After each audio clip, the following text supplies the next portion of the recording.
Welcome to Kannan info Tamil. நம்ம இன்னைக்கு என்ன டாபிக் பார்க்க போறோம் அப்படின்னா, ரெண்டு முக்கியமான டிஃபென்ஸ் அப்டேட் இந்த வீடியோல பார்க்க போறோம். முதல் டிஃபென்ஸ் அப்டேட், இந்திய விமானப்படையோட air chief marshal V P Singh அவர்கள் சமீபத்துல ஒரு பேட்டி கொடுத்திருந்தாரு.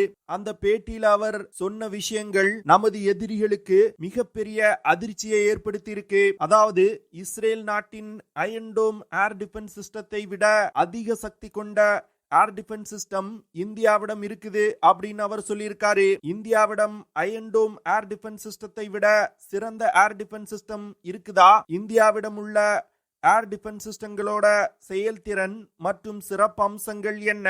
இந்தியானால இஸ்ரேல் மீது நடத்தப்பட்ட தாக்குதல் போன்ற ஒரு தாக்குதலை சமாளிக்க முடியுமா? வரும் காலத்துல இந்தியாவின் ஏர் டிஃபென்ஸ் கேப்பபிலிட்டியை அதிகப்படுத்துவதற்கு என்ன மாதிரியான திட்டங்களை இந்தியா செயல்படுத்தி வர்றாங்க அப்படிங்கிறது குறித்து பார்க்கலாம். இரண்டாவது அப்டேட், சில வருடங்களுக்கு முன்பு இந்திய ராணுவம் மற்றும் இந்திய விமானப்படை பிரளய் டாக்டிக்கல் பாலிஸ்டிக் மிசைல்களை ஆர்டர் செஞ்சிருந்தாங்க. இந்த மிசைல்கள் தற்போது சப்ளை செய்யப்பட உள்ளதா செய்திகள் வெளிவந்திருக்கு. பிரளய் டாக்டிக்கல் பாலிஸ்டிக் மிசைல்கள் மட்டும் இந்திய ராணுவத்தில் இணைக்கப்பட்டால் எல்லை பகுதியில இந்தியாவுடைய அஃபென்சிவ் கேப்பபிலிட்டியில மிகப்பெரிய முன்னேற்றம் ஏற்படும். பிரளய் டாக்டிக்கல் பாலிஸ்டிக் மிசைல்களோட செயல்திறன் மற்றும் சிறப்பு அம்சங்கள் என்ன, அந்த மிசைல இந்தியா எதற்காக டெவலப் செஞ்சிருக்காங்க அப்படிங்கிறது குறித்து பார்க்கலாம். தற்போது நடந்து வரும் உக்ரைன் ரஷ்யா போர் மற்றும் இஸ்ரேல் ஈரான் போர் இந்தியாவுக்கு பல பாடங்களை கற்றுக் கொடுத்து வந்துகிட்டு இருக்கு. உக்ரைன் ரஷ்யா போரின் போது இந்தியா தன்னுடைய டேங்குகளின் பாதுகாப்பை அதிகரிக்க வேண்டும் அப்படிங்கிற விஷயத்த கற்றுக்கிட்டாங்க. அது மட்டும் இல்லாம ஒரு மாடர்ன் வார்ஃபேர் சினாரியோல ட்ரோன்களோட முக்கியத்துவம் என்ன அப்படிங்கிற விஷயங்களை இந்தியா உணர்ந்தாங்க. அதே போன்று தற்போது நடந்து வரும் ஈரான் இஸ்ரேல் மோதலையும் இந்தியா ரொம்ப க்ளோஸா மானிட்டர் செஞ்சு வந்துகிட்டு இருக்காங்க. இந்தியாவை பொறுத்த மட்டில் இந்த ரெண்டு மோதல்களுமே மிகவும் ஒரு முக்கியமான விஷயமா பார்க்கப்படுது.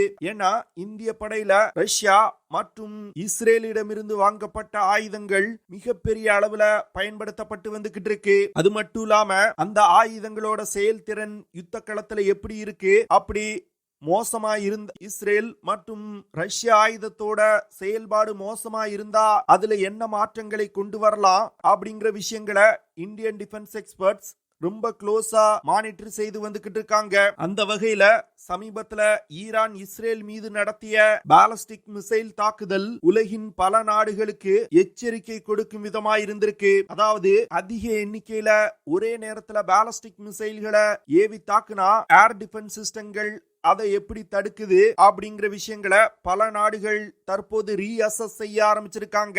அந்த வகையில இந்தியாவுடைய ஏர் டிஃபென்ஸ் கேப்பபிலிட்டியை அதிகப்படுத்துவதற்கு தற்போது இந்தியா பல விஷயங்களை செய்து வந்துகிட்டு இருக்காங்க. இந்த சூழ்நிலையில இந்தியாவுடைய air chief marshal A P Singh அவர்கள் சமீபத்துல ஒரு பேட்டி கொடுத்திருந்தாரு. அந்த பேட்டியில எப்படி இந்திய விமானப்படை நவீனமாக்கப்பட்டு வருது, இஸ்ரேல் மீது ஈரான் நடத்திய தாக்குதல் போன்ற தாக்குதலை இந்தியா எப்படி தவிர்க்கலாம், தன்னுடைய ஏர் டிஃபென்ஸ் கேப்பபிலிட்டியை இந்தியா எப்படி டெவலப் செஞ்சிருக்காங்க, இதுல என்னென்ன மாற்றங்களை கொண்டு வரலாம் அப்படிங்கிற விஷயங்கள் குறித்து பேசிட்டு இருந்தாரு. அப்பொழுது ஏபி சிங் அவர்களிடம் இஸ்ரேலின் அயன் டோம் ஏர் டிஃபென்ஸ் சிஸ்டத்தை இந்தியா வாங்கலாமே அப்படின்னு சொன்னாங்க. ஆனா அதற்கு ஏபி சிங் அவர்கள் இந்தியாவின் உள்நாட்டு ஏர் டிஃபென்ஸ் சிஸ்டங்கள் அயன் டோம் ஏர் டிஃபென்ஸ் சிஸ்டத்தை விட சிறந்தது அப்படின்னு அவர் சொல்லியிருக்காரு. இந்த விஷயம்தான் தற்போது மிகப்பெரிய பேசு பொருளா மாறி இருக்கு. ஏபி சிங் அவர்களோட இந்த பேச்சு இந்தியாவின் முப்படைகள் தற்போது உள்நாட்டு ஆயுதங்களை மிகப்பெரிய அளவுல நம்ப ஆரம்பிச்சிட்டாங்க அப்படிங்கறத காட்டுது. இதற்கு முன்னாடி இந்தியாவின் முப்படைகள் வெளிநாடுகள்ல இருந்து இறக்குமதி செய்யப்படும் ஆயுதங்கள் தான் சிறந்தவை அப்படின்னு பேசுவாங்க. ஆனா தற்போது மிகப்பெரிய அளவுல உள்நாட்டு ஆயுதங்கள் இந்திய படையில இணைக்கப்பட்டு வந்துகிட்டு இருக்கு. இந்த விஷயங்கள் தான் திரு ஆர்.பி. சிங் அவர்களோட கான்பிடென்ட்க்கு காரணம் அப்படின்னு டிஃபென்ஸ் எக்ஸ்பர்ட் சொல்றாங்க. திரு ஆர்.பி. சிங் அவர்கள் என்ன சொல்றாருன்னா, தற்போது இந்தியாவிடம் உள்ள ஏர் டிஃபென்ஸ் சிஸ்டங்கள் இஸ்ரேல் நாட்டின் அயன் டோம் ஏர் டிஃபென்ஸ் சிஸ்டத்தை விட சிறந்த சிஸ்டம் அப்படின்னு அவர் சொல்றாரு. ஆனா இந்தியா என்ன செய்யணும்னா தற்போது உள்ள ஏர் டிஃபென்ஸ் சிஸ்டங்களின் எண்ணிக்கையை அதிகரிக்கணும் அப்படின்னு சொல்றாரு. ஏன்னா ஈரான் இஸ்ரேல் மீது நடத்திய தாக்குதல் போன்ற ஒரு தாக்குதலை வரும் காலத்துல சீனா மற்றும் பாகிஸ்தான் இந்தியா மீது நடத்துவதற்கு வாய்ப்பு இருக்கு. இந்தியால மக்கள் தொகை மிக அதிகம். அது மட்டும் இல்லாம இஸ்ரேல் போன்ற ஒரு சிறிய நாடு கிடையாது. ஏர் டிஃபென்ஸ் கவரேஜ் கொடுக்கக்கூடிய ஏரியா மிக அதிகமாயிருக்கும். அதனால இந்தியாவுக்கு அதிக எண்ணிக்கையில ஏர் டிஃபென்ஸ் சிஸ்டங்கள் தேவை அப்படின்னு அவர் சொல்லியிருக்காரு. ஏபி சிங் அவர்கள் தற்போது இந்தியாவிடம் உள்ள Akash air defence system Israel நாட்டின் அயன் டோம் ஏர் டிஃபென்ஸ் சிஸ்டத்தை விட சிறந்தது அப்படின்னு அவர் சொல்லியிருக்காரு.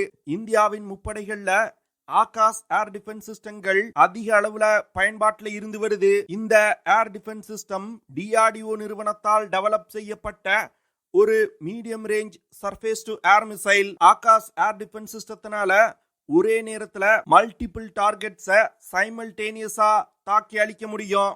இந்தியா ஆகாஷ் மிசைல் தவிர BDM அப்படிங்கிற பாலிஸ்டிக் மிசைல் டிஃபென்ஸ் ஷீல்ட் அப்படிங்கிற ஒரு ஏர் டிஃபென்ஸ் சிஸ்டத்தை டிப்ளாய் செஞ்சிருக்காங்க. இந்த பாலிஸ்டிக் மிசைல் டிஃபென்ஸ் ஷீல்ட் பிரத்யேகமா எதிரிகளின் பாலிஸ்டிக் மிசைல் தாக்குதல்களை தடுப்பதற்காக இந்தியா டெவலப் செஞ்சு படையில் இணைச்சிருக்காங்க. இன்னும் கூடிய விரைவில் ஆகாஷ் ஏர் டிஃபென்ஸ் சிஸ்டத்தோட அப்கிரேடட் வெர்ஷனான ஆகாஷ் NG ஏர் டிஃபென்ஸ் சிஸ்டங்கள் இந்திய படையில் இணைக்கப்பட உள்ளது. அதனால இந்திய முப்படைகளோட ஏர் டிஃபென்ஸ் கேப்பபிலிட்டியில மிகப்பெரிய முன்னேற்றம் ஏற்படும் அப்படின்னு டிஃபென்ஸ் எக்ஸ்பர்ட் சொல்றாங்க. ஆகாஷ் ஏர் டிஃபென்ஸ் சிஸ்டத்துல இருக்கக்கூடிய ஒரு பேட்டரினால 64 டார்கெட்டுகளை ட்ராக் செய்ய முடியும். ட்ராக் செய்யப்படும் 64 டார்கெட்டுகள்ல 12 டார்கெட்டுகள் மீது ஒரே நேரத்துல தாக்குதல் நடத்த முடியும். ஆகாஷ் ஏர் டிஃபென்ஸ் சிஸ்டத்தினால 25 முதல் 30 கிலோமீட்டர் தூரத்துல உள்ள ஏரியல் டார்கெட்டுகளை மிக துல்லியமா தாக்க முடியும். இந்த ஏர் டிஃபென்ஸ் சிஸ்டத்தை பயன்படுத்தி ஃபைட்டர் ஜெட் விமானம், க்ரூஸ் மிசைல்ஸ், ட்ரோன்ஸ் போன்றவற்றை தாக்கி அளிக்க முடியும். ஆகாஷ் ஏர் டிஃபென்ஸ் சிஸ்டத்தினால அதிகபட்சமா 20 கிலோமீட்டர் உயரத்துல உள்ள ஏரியல் டார்கெட்டுகளை மிக துல்லியமா தாக்க முடியும். இந்த ஏர் டிஃபென்ஸ் சிஸ்டத்துல உள்ள இன்டர்செப்டார் மிசைல்னால மாக் 2.5 அப்படிங்கிற வேகத்துல பறந்து சென்று இலக்கை தாக்க முடியும். அதாவது ஒலியின் வேகத்தை விட 2.5 மடங்கு வேகமா சென்று இலக்கை தாக்க முடியும். தற்போது இந்தியா புதிதாக உருவாக்கி வரும் ஆகாஷ் NG மிசைல்னால 70 முதல் 80 கிலோமீட்டர் தூரத்துல உள்ள ஏரியல் டார்கெட்டுகளை ஆகாஷ் NG மிசைல்னால தாக்கி அளிக்க முடியும். அது மட்டும் இல்லாம இந்தியா 2 லேயர்கள் கொண்ட BDM ஷீல்ட் அப்படிங்கிற பாலிஸ்டிக் மிசைல் டிஃபென்ஸ் ஷீல்ட டெவலப் செஞ்சிருக்காங்க. இந்த பாலிஸ்டிக் மிசைல் டிஃபென்ஸ் ஷீல்ட்னால எண்டோ மற்றும் எக்ஸோ அட்மாஸ்பியர்ல இருக்கக்கூடிய பாலிஸ்டிக் மிசைல்களை கூட தாக்கி அளிக்க முடியும். இந்தியா இந்த BDM சிஸ்டத்தை 2 ஃபேஸா உருவாக்க திட்டமிட்டு இருக்காங்க.